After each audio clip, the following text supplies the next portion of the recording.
Congratulations! At ito na po, si... Dali, may sabihin lang ako sa inyo. Pinagalitan ko si Eda sa Ate Gay. Hindi sila professional. Sinigawan ko sila para malaman nyo. Nagalit sila dahil hindi sila nalo sa costume. Itong lahat ng ito'y biruan lang. Ito'y para pasayahin kayo.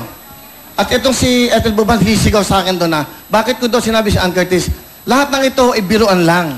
Marami na nagagalit sa kanya. Sa mga nagtitweet kay Ethel, biniro ko lang siya about Ann Curtis. Huwag kayong magalit sa kanya. At sila lang, itong lahat ng ito'y katuwaan lang. Hindi ba pinapasaya lang namin kayo? Ang lalaki na ng ulo nyo.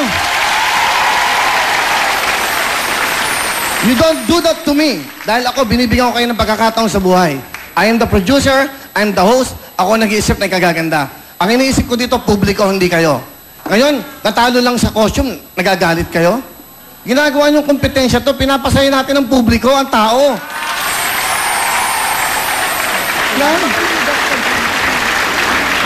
Kaya ako kayo binibigyan ng incentive para galingan nyo, para mag-enjoy ang mga tao sa buong mundo. Huwag kayong maging personal.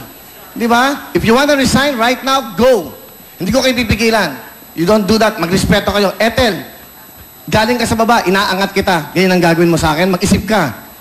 Ate Gay, binibigyan ka ng break. Okay? Magkaroon kayo ng utang na loob. Kaya ako ginagawa yung... Hindi nyo ba napapansin? Nasa likod lang ako. Binabakapan ko lang kayo dahil kayo ang gusto kong umangat dito.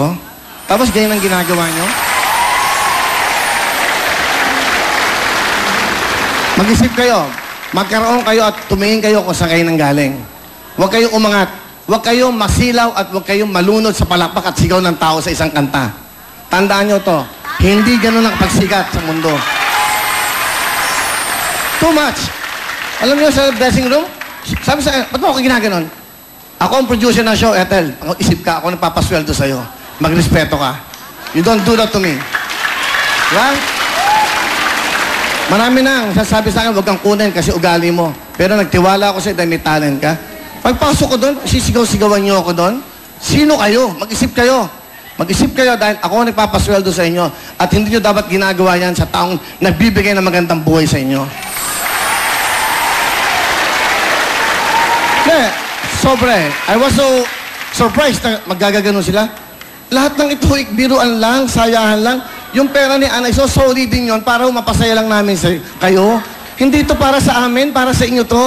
Ngayon, dahil dyan, ayoko na ng may cash, ayoko na ng merong konsyerto na yan. Di ba?